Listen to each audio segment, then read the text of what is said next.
Hey, welcome back to a quick hut update. I mean, maybe not quick. I'll follow with a game because I have to play the team of the week still. But I have completed all of the fantasy hockey and spotlight objectives. It's just working on milestones now, which are the newest event. But I have not opened the packs yet. I don't know what I'm waiting for this 88 MSP. I guess I'm waiting for milestones to end because I can actually put a player on my roster instead of using milestone cards. So just a quick update, look at the team. I have McKinnon, Zegers, and Teravainen on the first line. Ovechkin, Henrik, and Daniel on the second line. These cards just came out today. They should be pretty good.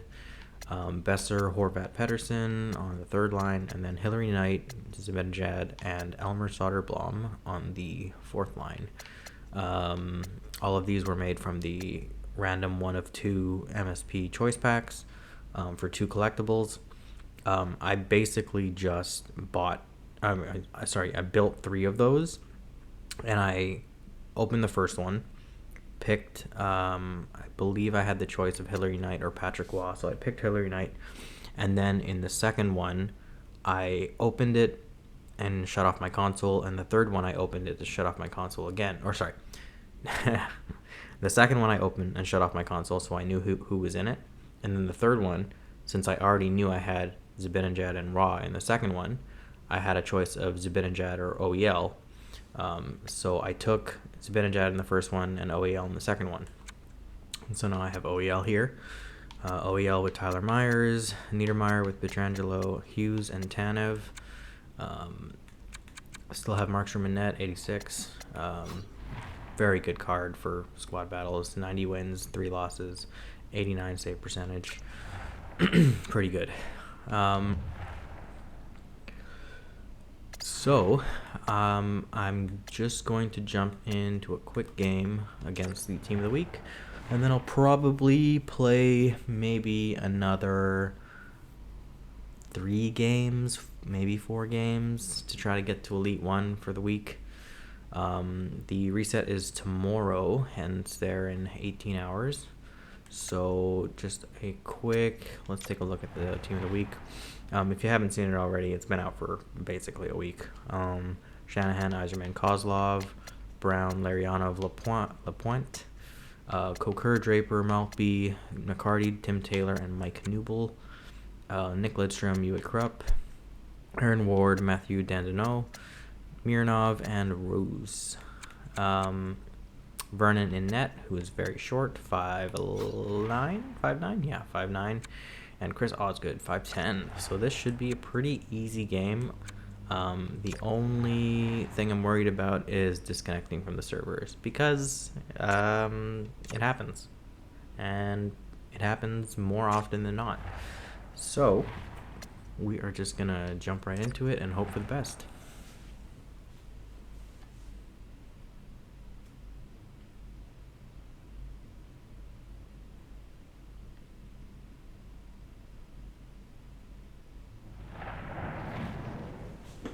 Wow, that took so long. I have a bad feeling. I have a bad feeling, a disconnecting feeling.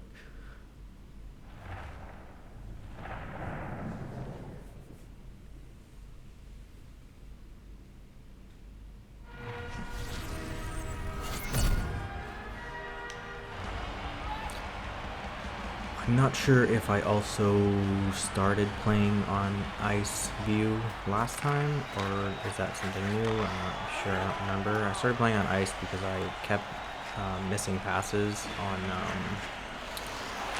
while playing on Dynamic High. Oh, never mind, I guess I still miss passes. That pass was supposed to be to my right defense, which apparently... Wow! What the hell? Okay, too casual. I forgot that I was playing on Superstar. I just kind of let them walk in and do it thing. Alright, no problem. I got this. Oh, and it looks like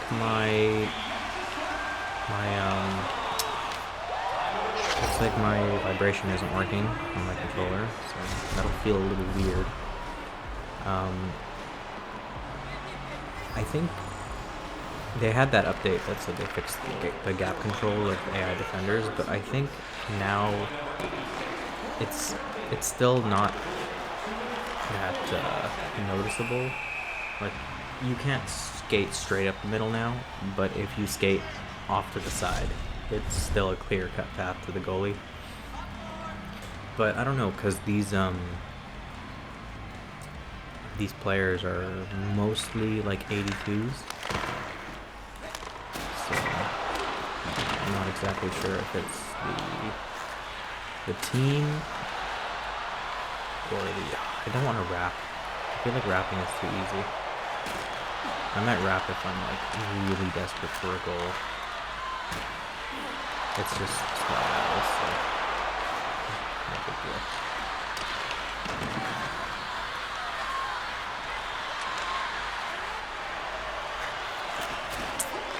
No sense in doing raps in the first period.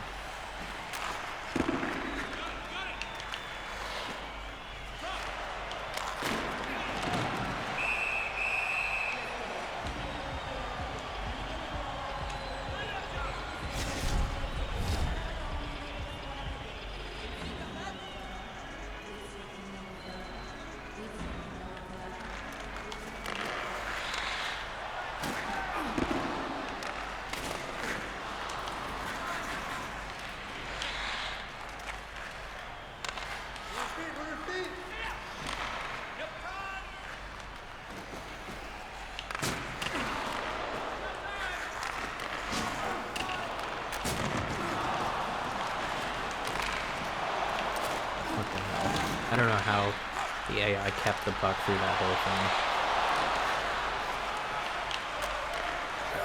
Skate.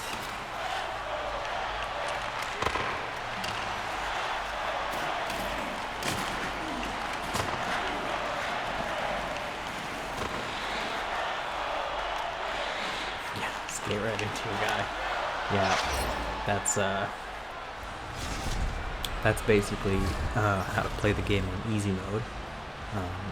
Because the AI have no awareness of where each other are, they will literally just skate into their own players. And they'll also do that if they're on your team too. Your own AI will skate into your own players all the time. Soderblom, massive 6'8", I think.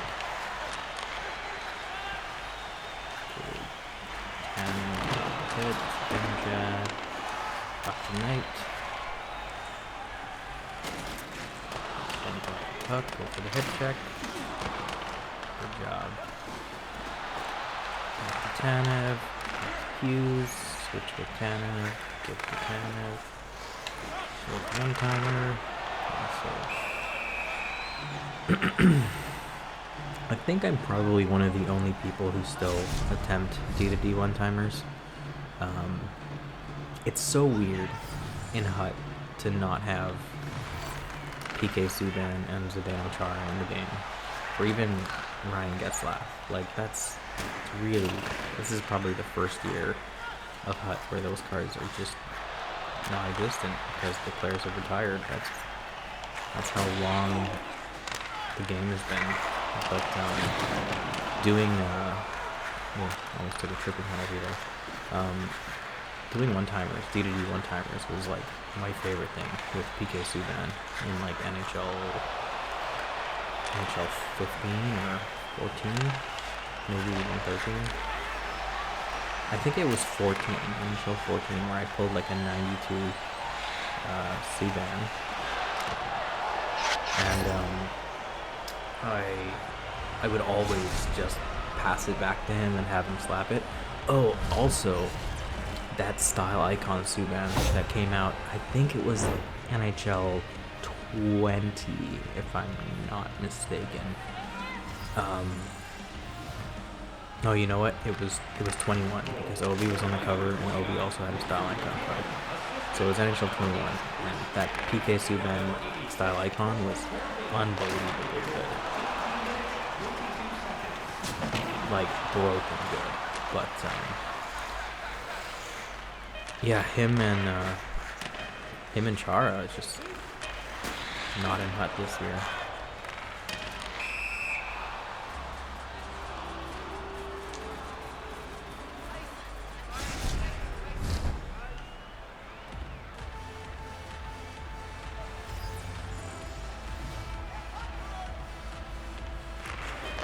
This is the first game I'm using with the new Sedin cards. And I wanted to get their power-up icons, but I don't want to pay 100k for a card and still have to keep dumping costs into it. What I really hoped that they would do with the power-up icons this year is kind of make it like it was 2 years ago, where you had your whatever 89 I mean, it wasn't 89, it was like that your 83 bronze icons, and then you had your off the top of my head it was 84 bronze icon Marcus Naslund that I had on my team, and then I was able to upgrade him to 89 silver icon Marcus Naslund, and then finally 94 gold icon Marcus Naslund, which I would hope that I hope they do something like that this year. Like right now you have your tiers on your power up icons, great, but at a certain point of the year, these cards are, when you pull an 82 or an 83, it's just not exciting. Just, you're gonna look at that card and be like, well, that would be a great pull if I had like an extra 300 to 400k lying around, or like, you know, 600 gold players or something. Like, that would be great, but that's not realistic. What I really wanted them to do is have your 5 upgrade tiers at a time. So right now, Sedins are at 83. Let them go up to 88. Great. Actually, no. Let them go up to 87. And then, when the 88s come out, those replace the icons in packs. So that there's like a second level of that. And to upgrade your 87 to an 88, you just do a set. So you have your maxed out 87 Henrik Sedin, and you make a set for that card plus whatever it is, 3 power-up collectibles to get your new 88 that you cannot downgrade anymore. And I think that would keep the value of the cards you currently have, while also making packs more exciting. I mean, it doesn't do anything if you're starting all the way from 0, but it lets players who are just like maybe even like new to the game, or not even new to the game. You could just be opening packs. You could just be grinding your ass off opening packs, and then you end up, oh, I wrapped. Oh no, I wrapped. Oh shit. That was like brain off moment. What I was saying was, so you have your you would have higher value that comes out of packs, and you would grind more. Like, it would let the game kind of not die off by January, which is, I would hope, what the developers want. Because like, sure, like maybe getting an 86 Lidstrom would be good in January, but not if all your cards are 90s, 91s, 92s. But getting a 91 Lidstrom would be really good. You would be excited for your pull, and you would sell it on the auction house for more than 40k probably at that point.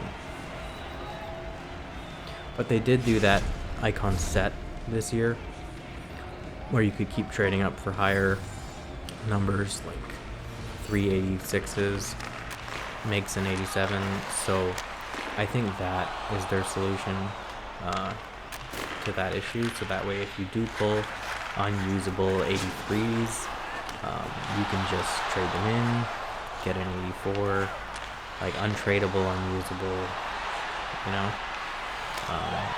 which kind of it helps, but at the same time, you're still not getting like any value. Like if they're untradeable, there's absolutely no value. They're worth nothing. So the only way that you're really getting good icon pulls, exciting icon pulls in like January, or which is literally in 2 months, is if you're pulling Mario or Gretzky.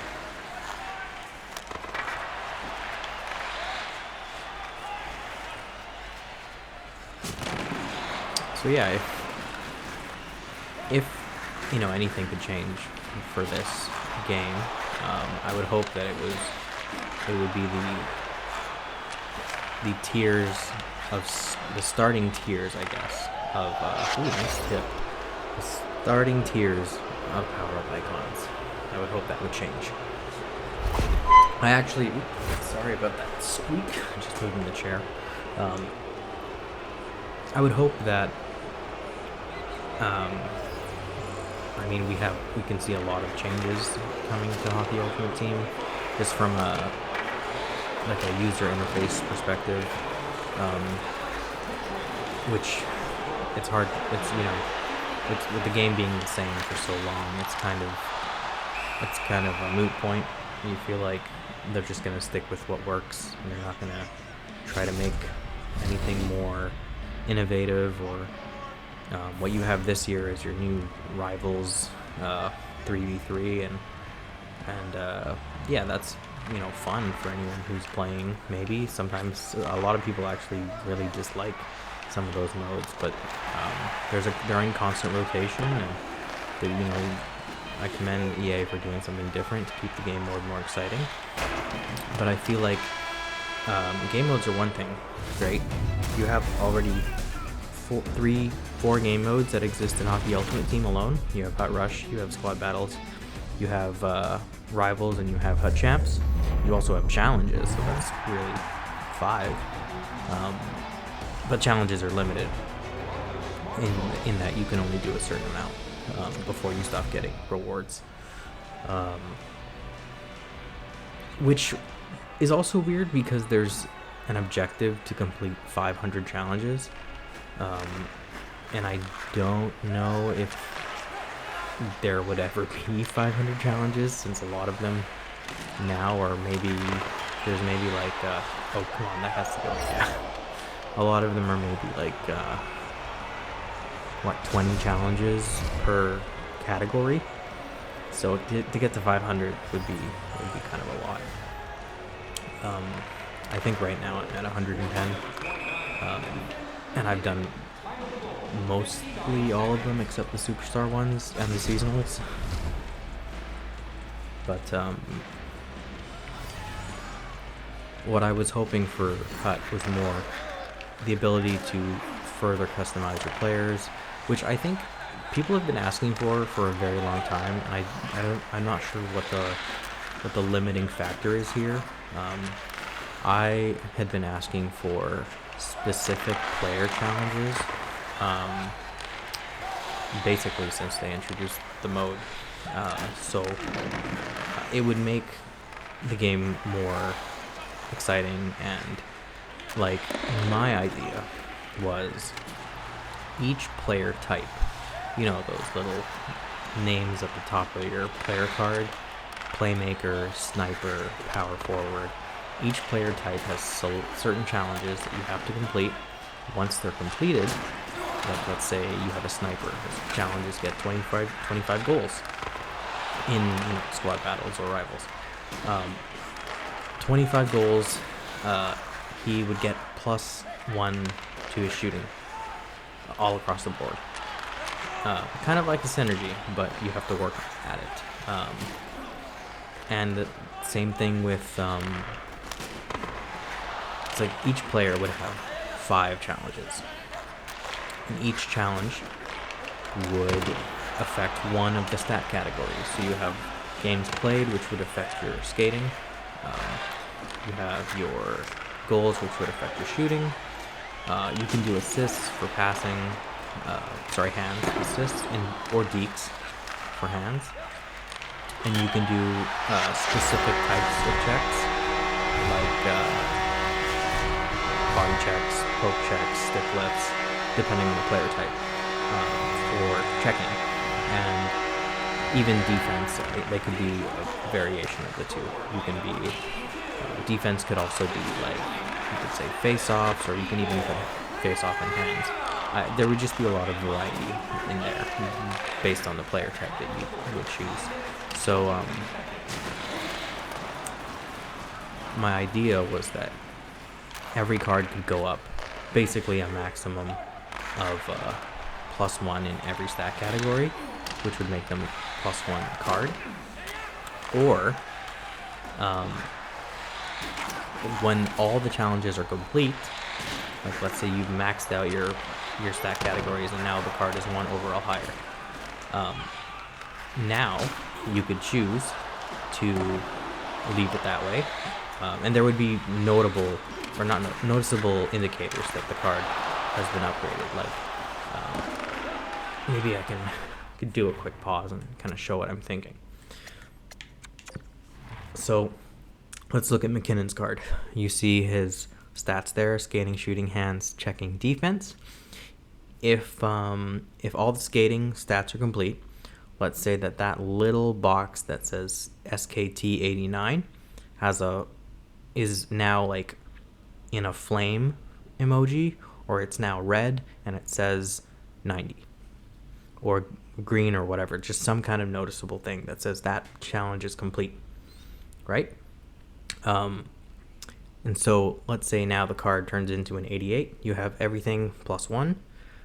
You can choose somehow, maybe in like the way that tiers work somehow, you can choose to specialize. So specialization in my brain, I guess, would be, instead of having +1 to every category, you can choose to have +3 in one single category. So it doesn't give the user the same advantage of having, like, let's say we can move it all to +5, but +3 in hands in a center would be actually really good. Or you could put your +3 to a winger for shooting, put +3 to a defenseman for checking or defense. Like, you can specialize in that way, and I think that would be really cool. And once you specialize, I think that another thing that could change would be a little bar at the top telling you what type of card it is now. So it could be like they could rename the card specializations into synergies, or what synergies are called now. So you would have, or maybe like what they used to be. If you choose skating, your card would be called like a speedster card. If you choose shooting, your card would be called like a, I don't know why it would change. I think they used to be called sharpshooter, but maybe, I don't remember the shooting ones actually. Hands would be, I remember Dirty Dangler, but I feel like if you have a card that says Dirty Dangler on it, people will get the wrong idea. Maybe even just Dangle City, what it is now. Yeah, Wicked Wristers for shooting. But like you could pick like a specific stat to go +3 on instead of having +1s across the board, which I think would be really cool. Oh, nice tip again. So I think that would be really cool. That's something I always wanted. Challenges per card based on player type, and also once you can complete those challenges, you would be able to specialize that card. The other thing I wanted was more like, I guess that going up the middle still works. We want cup. It just said we want cup. Interesting. So another thing I wanted was the ability to view newly released cards, their advanced stats right from the home screen, which would be cool. I think on the home page right now you see all the banners, but there's no way to actually view the cards from that screen. I think if there was a screen that showed you newly released cards and you can just go through all of them, it would make Fasto or Grey Destiny's job a lot easier. First of all, because you wouldn't have to go through the collection every single day. But it would make, like, I want to know what synergies these cards have. I want to know what abilities these cards have. But I'm not gonna go through the collection for 20 minutes trying to find a Logan Brown or like with Daniel Cedian. I know what team he's on, but let's say there's a really good card that you just never find because you can't view their advanced stats. What if there's a young gun with like 90 something shooting early in the game? You just don't know. So I think a newly released card section would be very cool, very useful for everybody. Another thing would be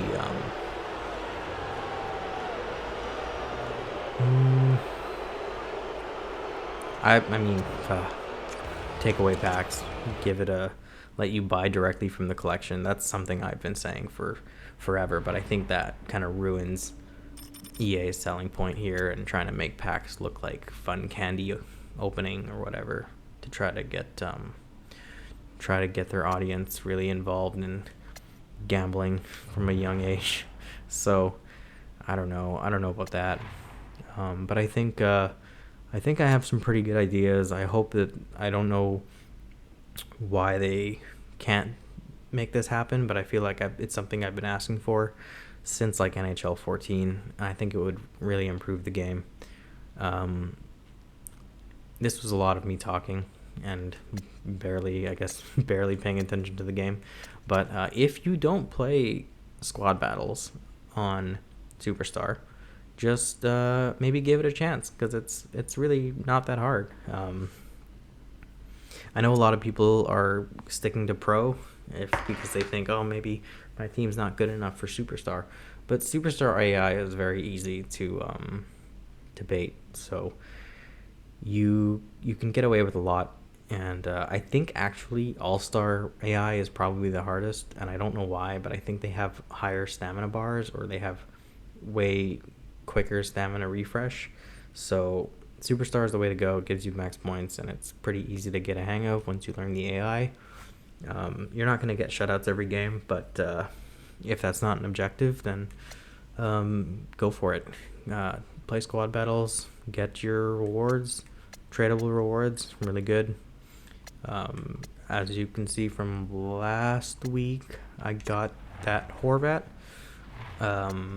which I don't remember now. Yeah, he's tradable. So yeah, I got him from Squad Battles rewards. Fun way to pass the time if you're not into the current Rivals mode of the week, which is currently arcade, or if you're just looking to grind some objectives. Always a good time.